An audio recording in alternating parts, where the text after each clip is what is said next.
कैसे भारतवासियों को तोड़ा जाए और कैसे भारतवासियों को फिर से अलग किया जाए।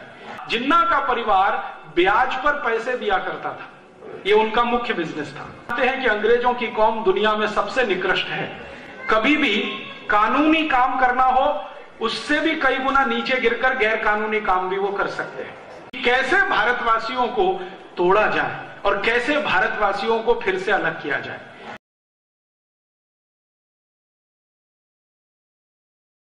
और उसी तोड़ने और अलग करने का नतीजा यह था कि अंग्रेजों की सरकार ने भारत के अंदर एक ऐसा आदमी खोजा जो उनके इस काम को आसान करे, और उस आदमी का नाम था मोहम्मद अली जिन्ना। मोहम्मद अली जिन्ना लंदन में पढ़ रहा था उस समय, कॉलेज उनका था हैरिस कॉलेज, वहां पर वो पढ़ाई करता था। पढ़ाई करते समय उनकी नजर पड़ी, अंग्रेजों ने तय कर लिया कि इस आदमी को हम भारत में मुस्लिम लीडर के रूप में प्रमोट करेंगे और इसकी मदद से अपनी नीतियों को भारत में लागू कराएंगे। मोहम्मद अली जिन्ना को हमेशा अपने कंट्रोल में रखने के लिए अंग्रेजों ने उसके पीछे एक बहुत बड़ी चाल खेली। आप जानते हैं कि अंग्रेजों की कौम दुनिया में सबसे निकृष्ट है, कभी भी कानूनी काम करना हो उससे भी कई गुना नीचे गिरकर गैर कानूनी काम भी वो कर सकते हैं। किसी राजा के साथ भारत में उन्होंने संधि की, अगले ही दिन उस संधि से पलट सकते हैं। तो जिन्ना को प्रमोट करने का तय किया और उसके पीछे अपना एक पिल्लू छोड़ दिया या एक एजेंट लगा दिया। उस एजेंट का नाम था एडविना। उस एजेंट का नाम था एडविना। बाद में यही एडविना माउंटबेटन की पत्नी बनाई गई और उसको भारत में उन्होंने भेजा था। बीच का किस्सा यह है कि लगा दिया जिन्ना के पीछे एडविना को। एडविना भी उसी कॉलेज की विद्यार्थी थी, लॉ में पढ़ती थी जिसमें जिन्ना पढ़ता था। और कुछ संयोग ऐसा हुआ या दुर्योग ऐसा हुआ कि जहां उन्होंने लगा दिया जिन्ना के पीछे एडविना को और जिन्ना को पता नहीं, वहीं उसी समय नेहरू जी भी पढ़ाई किया करते थे हैरिस कॉलेज में, पंडित जवाहरलाल नेहरू। और पंडित जवाहरलाल नेहरू जो हैरिस कॉलेज में पढ़ा करते थे, जिन्ना के साथ कभी कभी चाय कॉफी पिया करते थे। धीरे धीरे इस एडविना ने नेहरू और जिन्ना दोनों को शराब पीना सिखाया और दोनों को धीरे धीरे आगे बढ़ाया। अंग्रेजों की पॉलिसी थी कि दोनों को पैम्परिंग करते रहना है, दोनों को थपथपाते रहना है। थोड़े दिन के बाद जब इनकी पढ़ाई पूरी हुई, ये वापस आए, तो एडविना इनके साथ लग चुकी थी।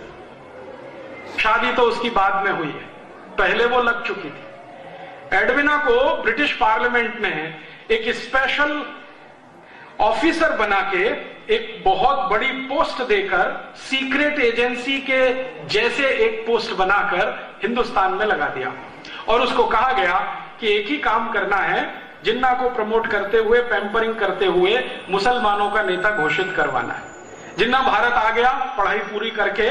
फिर उसके बाद अंग्रेजी अखबार जो यहां छपा करते थे हिंदुस्तान में, उन अंग्रेजी अखबारों में जिन्ना के बड़े बड़े बयान, एक छोटी सी बात कहे तो उसको बड़ा करके छापना, फोटो के साथ छापना, ये सब कहानी उन्होंने शुरू की। जिन्ना को लगा कि वो बहुत बड़ा लीडर है। वो दिल्ली में एक छोटा सा स्टेटमेंट करता था।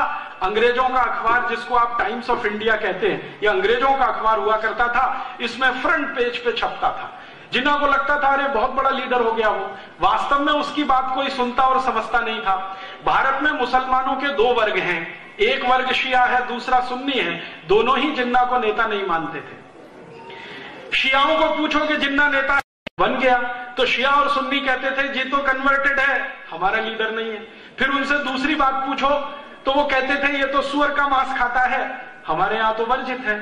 फिर उसको पूछो तीसरी बात तो ये तो शराब पीता है, हम मुसलमान तो शराब नहीं पीते। और सबसे बड़ा ऑब्जेक्शन था, जिन्ना का परिवार ब्याज पर पैसे दिया करता था, ये उनका मुख्य बिजनेस था। आप जानते हैं कि मुसलमान ब्याज पर पैसा लेना देना पसंद नहीं करते, तो वो कहते थे ये मुसलमान कहां से है। तो हिंदुस्तान का शिया और सुन्नी समाज जिन्ना को लीडर कभी मानता नहीं था, लेकिन अंग्रेज जबरदस्ती उसको मुसलमानों का नेता है ऐसा करके पैम्परिंग किया करते थे। धीरे धीरे उसकी बार्गेनिंग पावर उन्होंने बढ़ाना शुरू किया और कांग्रेस में उसको पहले भर्ती करा दिया। कांग्रेस के अंदर आके उसने ये कहना शुरू किया कि एक ना एक दिन भारत आजाद होगा, तो अलग अलग हमको संप्रदायों के आधार पर मत विभाजन करवाना है। तो कांग्रेस के कई नेता कहा करते थे कि नहीं, ये कोई काम नहीं है, ये कोई इशू नहीं है। धीरे धीरे जिन्ना ने देख लिया कि कांग्रेस उसकी इस बात से सहमत नहीं है, अंग्रेज उसको बराबर इसी के लिए पैम्परिंग करते रहे। एक दिन जिन्ना ने कहा कि कांग्रेस में मेरा दम घुटता है, मुझे ये पार्टी छोड़नी है, वो अलग आ गया। उसी समय अंग्रेजों ने क्या किया कि पुरानी बनाई हुई एक छोटी सी संस्था थी जिसका नाम था मुस्लिम लीग, जिसका अंग्रेजों ने कभी रजिस्ट्रेशन किया था सोसाइटीज ऑफ रजिस्ट्रेशन एक्ट के आधार पर 1905-6 में, उस संस्था का जिन्ना को प्रेसिडेंट बना दिया।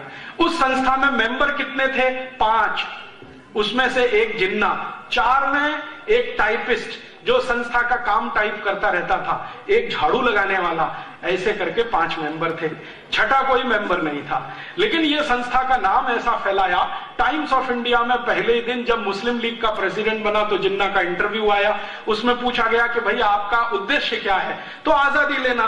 तो उसके बाद का उद्देश्य क्या है? तो भारत में मुसलमानों की सत्ता स्थापित कराना।